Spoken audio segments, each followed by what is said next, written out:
Guten Morgen. I'm going to stop there with my German because I can get about 5 sentences in, and then I'm just talking about money and numbers because that's my strength. So I hope you all have a wonderful weekend. I'm Melissa Nielsen with Waldorf Essentials, and welcome to our Monday morning video. Today we are talking about fall festivals and sort of later fall festivals. So we did one where we talked about Michaelmas, and that was earlier in the fall. And now we're going to talk about Halloween, that's this week, All Souls Day. We'll talk a little bit of about Dia de las Muertas, and we'll talk about some things that happen in the first part of November as well. And so I hope that you guys are ready. Let's dive in. I'm also going to talk about a surprise thing that we have, but I'm going to talk about that at the end. So one of the things that always comes up at Halloween, during harvest festivals, is in general a lot of people get a lot of candy this time of the year.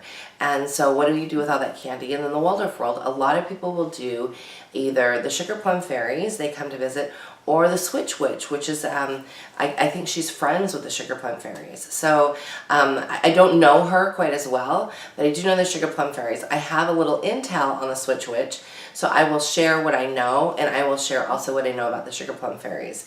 So, and sort of what we do with them and how they work with us, and then you can also decide if you would like them to ask, if you'd like to ask for them to come to see you. I think it's a pretty easy process to ask them to come and see you. I really think the children have to maybe write a note and leave it out for the Sugar Plum Fairies. I'm not quite sure on the way the Switch Witch works with that. It's possible that maybe that's a Halloween evening note, but I know the Sugar Plum Fairies like a little bit of notice so that they know to come to your house. So if the Sugar Plum Fairies really resonates with you and they seem like somebody that you'd like to come visit you, I would craft a note today and sort of leave it out tonight for them to take, because I understand that the fairy realm, you know, visits us in the evening, and any fairies that come to your house tonight would see that you have a note for the Sugar Plum Fairies and would make sure that it's delivered. So that's sort of what I know about the Sugar Plum Fairies and sort of how we have worked with them in the past. So we invited the Sugar Plum Fairies years ago when my older children were little. In fact, I was trying to think about this last night. When they first came, I actually think we just had Harry, and so that would have been when he was about 2, and they started visiting us at that point in time.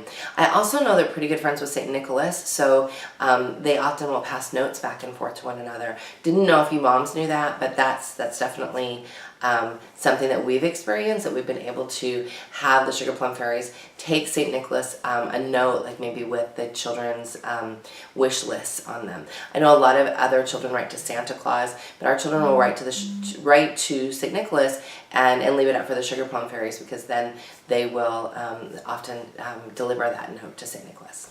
So what we have typically done, and what the rules were for our Sugar Plum Fairies, and I understand that all Sugar Plum Fairies are different, and that sometimes they will have different rules. So our Sugar Plum Fairies rule is you may eat 10 pieces of candy, or keep 10 pieces of candy. You don't have to eat it all at once.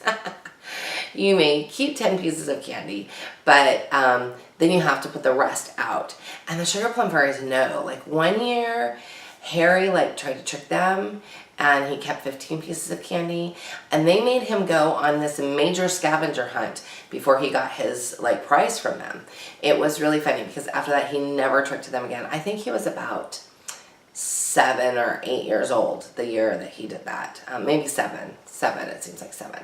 He was very much about tricking them, and how will they know if I eat, or if I take more candy.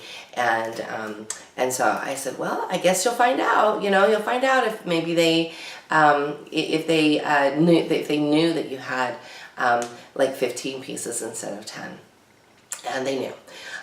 So what we have done is we have generally we start collecting a bowl, because in our house, I don't know how it is with you, but one of the reasons why I'm maybe not so in love with Halloween is because it seems like the holiday that never really starts and never ends. Well, actually, I know it ends, but it just feels like it starts way too early, and then we have this minutia of costumes and honestly, it's not that I dislike that part. I think I dislike the rushing part. And so we started last week with a church trunk or treat, and we started then with the, okay, well, we're gathering the candy.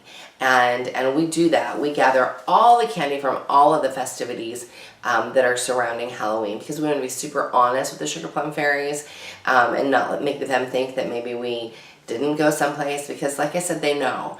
And we have had enough opportunities to trick them that that maybe it's not a good idea.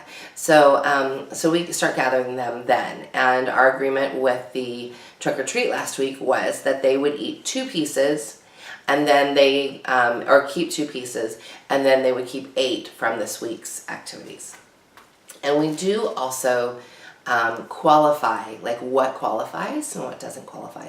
Like for instance, we have a harvest festival tomorrow with our co-op, and because I know that there will not be any contraband candy at that harvest festival, I generally don't make them, or don't ask them to give anything up for the Sugar Plum Fairies for that, just because usually it's like fruit snacks and stickers, and there might be an occasional sugar-free sucker in there, or some wrapped up cookies, but I generally don't say, hey, you should give that. So so we started gathering. Actually, we have a bowl that we gather everything in. We gathered last week's haul, and then they'll gather anything that they get this week from any other parties that they go to. And then they'll take out, since they've already had 2, they'll take out 10 or 8 pieces, and then we'll go from there. And then they'll leave it out. And usually what happens, and like I said, I understand the Switch Witch is a bit different. Talked with a friend yesterday about the Switch Witch and how she works with them. So I'm going to give you her intel and sort of tell you how that works from what I understand. But what we do is we leave the bowl out for the Sugar Plum Fairies, and then she takes it. And I don't know if you read my email, because I don't have any idea what she does with it. I understand she builds her houses somehow with it, but I was sort of trying to imagine, you know, like Kit Kat door frames, which maybe that works. I don't know how they deal with the ants in the forest, so maybe that's not a problem. Maybe the ants know not to eat that portion. Not quite sure. But and maybe they don't live in a forested area at all. Maybe they live someplace where there are no ants and nothing could melt, like the chocolate doesn't melt. I don't know. I don't know the exact details. Maybe I will leave a note out and ask them. And it's very possible that they might also know Super Sam the Gnome. And so I might do some asking around there. So anyways, we leave it out. And then the Sugar Plum Fairies actually bring a gift in exchange for that. And so my children get really excited because they want to know what in the world that that the Sugar Plum Fairies might bring. So about August or so, I know the Sugar Plum Fairies start listening to children's wants and desires. And so we start to really think about it around their August, September timeframe. Except for we have an after Daddy's birthday rule. So we can't talk about Halloween until after September 15th. It's a good rule, trust me, it's a good rule. So, so really and truly, we set things out, and the Sugar Plum Fairies takes the candy and then leaves a gift. And like I said, one year Harry thought he would trick them, and they, instead of a gift, left him a scavenger hunt map, and it took him like all day to find this tiny trinket that they left him. And it was a tiny trinket because he tricked them. So it's very interesting to me how the Sugar Plum Fairies know, but they do. So I would sort of ask your fairies what their rules are and sort of how they work with that. Now, again, like I said, I talked to a friend yesterday about the Switch Witch, and she said that their Switch Witch exchanges candy for money, and the money they use to go towards a family project, or a family something that the whole family wants. And so they've been sort of saving up for something that the Switch Witch takes the candy and loses money. So that's an interesting idea as well. Like I said, I don't think that would make us terminate our friendship with the Sugar Plum Fairies, because we've known them for so long and they're so reliable, to switch to the Switch Witch. So I think though we'll just leave the Switch Witch to other friends, and we will be the ones to sort of do Sugar Plum Fairies in our house.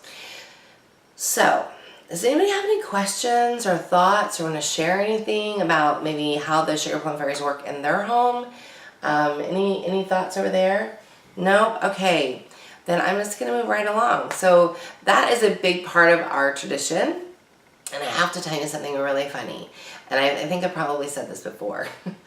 But Harry, dear Harry, I love him. And honey, if you're watching, I love you. The 2 years he was on his mission, the first year, he sent me a message. He's like, Mom, left my candy out. Sugar Plum Fairies did not come for me. I was like, oh. I don't think they knew that you moved. I don't think they knew that you were in Colorado. Maybe it was really cold, because I know sometimes in the mountain areas it's really cold. So, yeah. The next year they left something at my house, and we mailed it to him, just so that he was, covered and taken care of with that. But oddly, he got to keep his candy. I don't know if that's like a grown-up thing. He is a grown-up. I don't know if like when you're a grown-up, you leave it out and they just bring you a gift.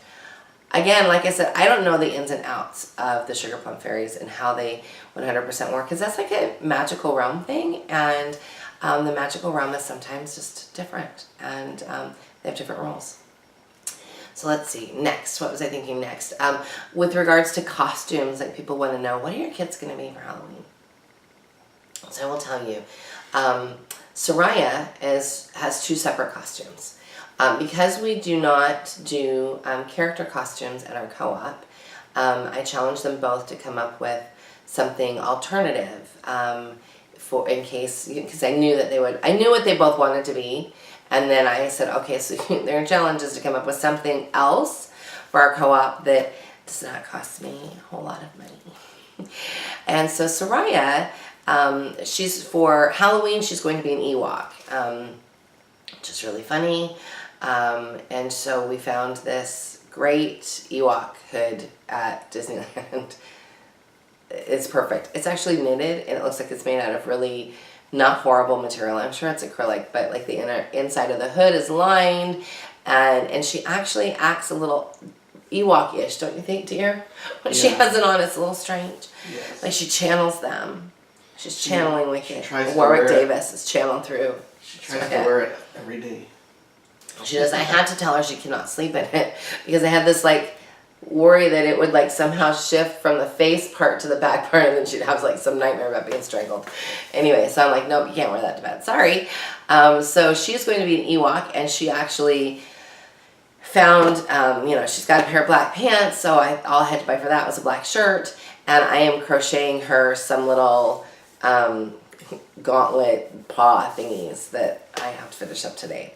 So, and because she is my sensory child, no makeup. She does not want anything on her face. No little black nose, nothing. So I'm fine with that. Her co-op costume is something she came up entirely on her own with. I was so impressed with her. I have, and some of you have seen it, I knitted her the Milo sweater, last year, sweater vest. And I knitted it with rainbow yarn that we actually dyed during last year's knit along. And people have asked me, how's that washing up? How's it keeping? And I will tell you, it's washing up beautifully. The Kool-Aid dye takes so well to the yarn that it doesn't bleed. I have not had any of the colors bleed. And I haven't even, like when I put it in the sink, because it's wool, so when I put it in the sink to wash it, there's no bleeding in the sink. So the colors were very color fast. And it's been washed a few times. The lovely thing is when it's washed, it smells like Kool-Aid all over again. So it smells all candy-like in my kitchen when I wash it. But so she said, well, I have white pants and a white shirt. I have the rainbow sweater. I said, oh, you can be a rainbow? She said, no, I'm going to be a cloud. I was like, what? She's gonna be a cloud. And she made cloud with a rainbow, and then she just got this plain blue hoodie. Thank you, Hannah Anderson. It's blue with nothing on it. And she's gonna be a cloud in the sky and with a rainbow. So she said, I'm gonna wear my hoodie zipped up, then I'm just the sky, and then I'm gonna unzip it so everybody can see the rainbow. She's a really funny child. So that's her costume. Samuel would like to be Beryl from Nightmare Before Christmas. They are a little obsessed with that right now. And he's liked that show, that movie for a while. And so he wants to be Beryl. So for co-op, he's just going to be a skeleton. But anyways, that's my kids' costumes. And I wanted to just sort of get that part out of the way and then sort of talk about what we do. Because we also, I was raised Catholic, and so we've always done like All Souls Day. But it folds in nicely with Dia de los Muertos. And we live about, I could sneeze and be at the border. So we have many Hispanic friends. We sort of live very, very much so in San Diego in a very blended culture. And I love that. I love that about where we are. And so we have a lot of friends that will be celebrating that. And we also, I wanted to understand more about it. And I have to say, and I know those of you who think that I'm crazy for liking Disney at all are gonna click away, and I understand. But the Coco movie was done so well, so well, and it was so beautiful that if you want to understand more about Hispanic culture and about that holiday, I would definitely suggest that. I will have to tell you the funniest. We watched the movie. It's been about 6 months since we watched the movie. We got done, and Soraya says, I just have one question. And I was like, okay. I was expecting it to be like this life-changing question. She goes, why are there no white people in Coco? And I started laughing.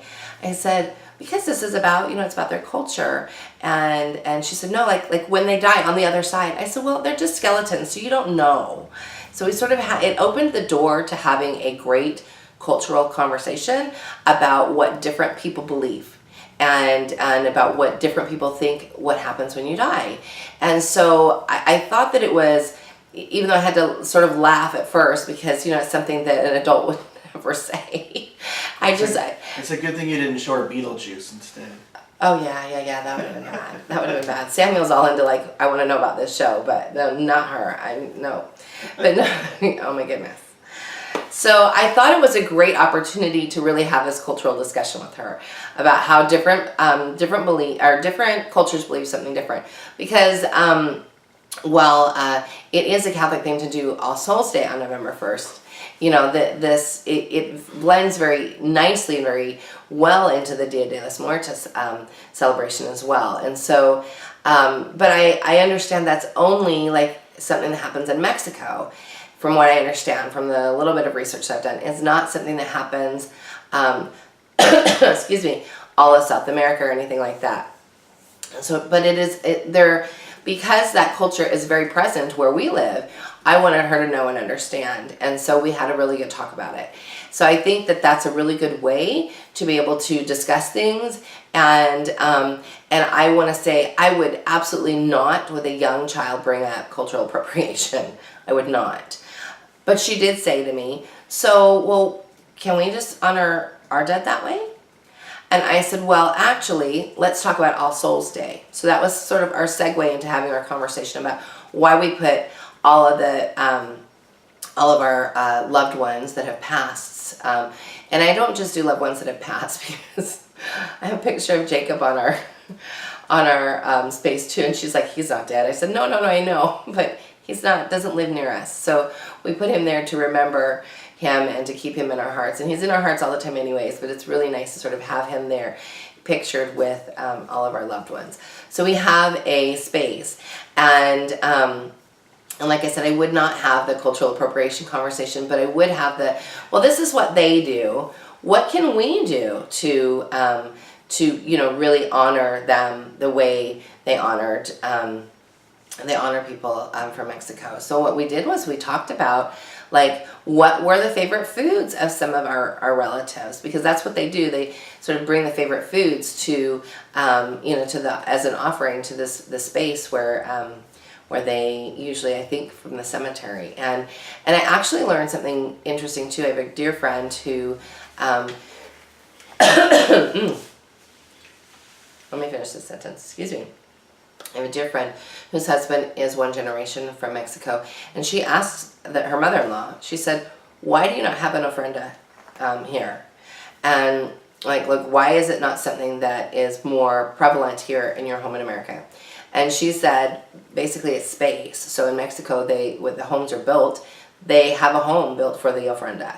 And so that is a space that's dedicated to that, and they don't have that here. So in this family in particular, they don't even, they might have a space where they have the pictures, but they don't have a dedicated ofrenda space, just because there's no room.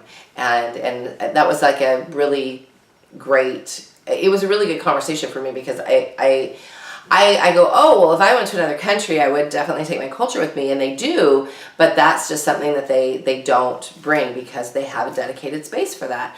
And I know that that's probably different depending on the family. So anyways, like I said, it became a way for us to really discuss it as a family and talk about what we do. We also do All Souls, and like I said, we have this space where we have everybody's picture.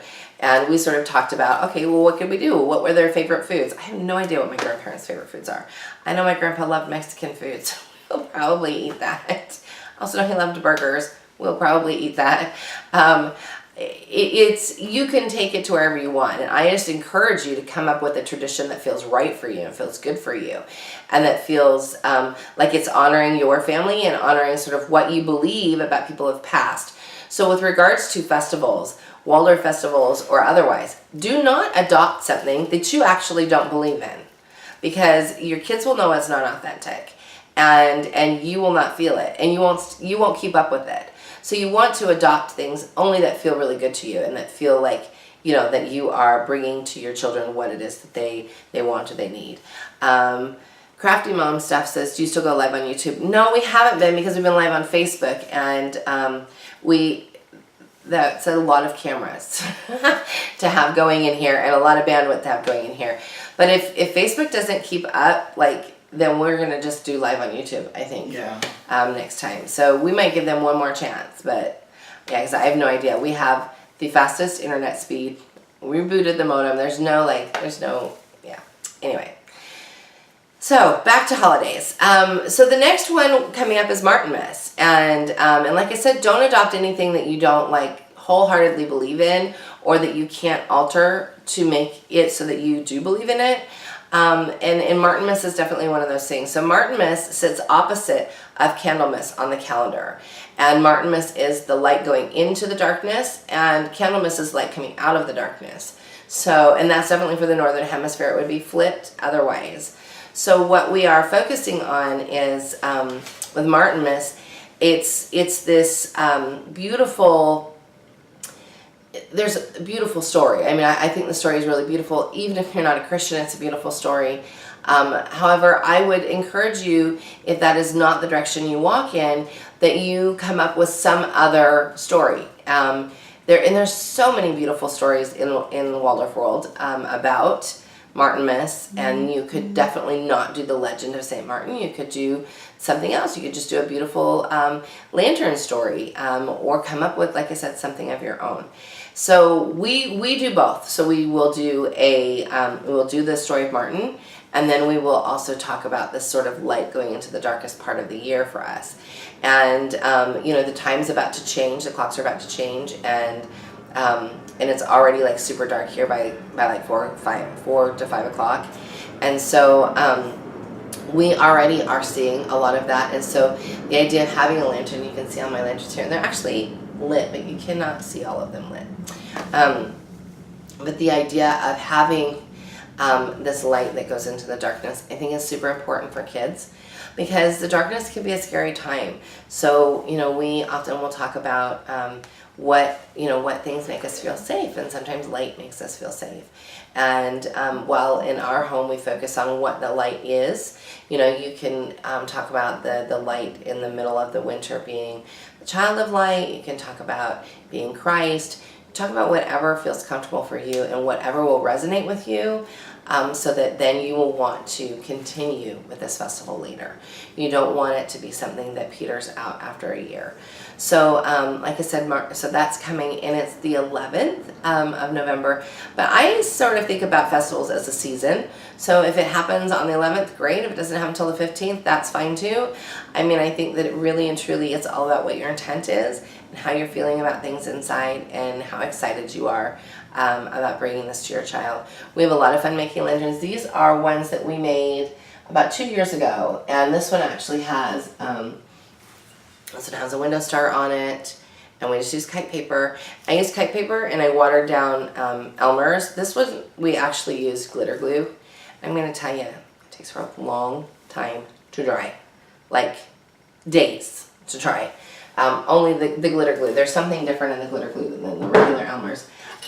This one has a mushroom and a gnome on it, and I just printed them out off the printer in silhouettes, and then put them on here.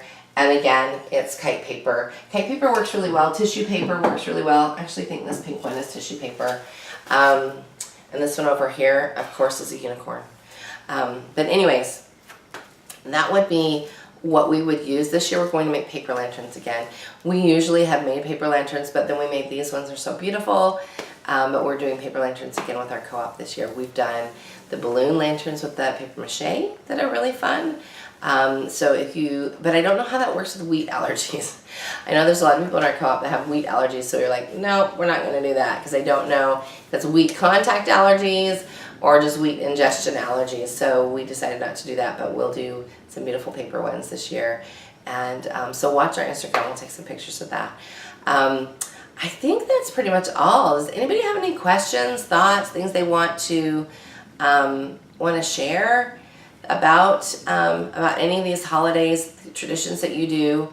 If so, and we haven't had a chance to gather them from you, put them in the comments on YouTube. Put them in the comments here on Instagram as well. We'd love to hear them. And I know Facebook is a big old pain in our butts today. I have no idea why it's doing what it's doing, but it's all good. It's a Monday. I hope you guys have a lovely week.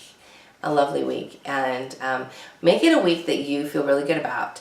And remember that you're the driving force. Your intention is what drives everything today. So if you're in a great place, you're going to have a great day. If you're not in a great place, go find some chocolate, do something, raid that Halloween stash. Don't tell Sugar Plum Fairies, but get yourself in a good place, because it really is important that you are there and present for your children. So I hope you have a wonderful, wonderful day. Bye.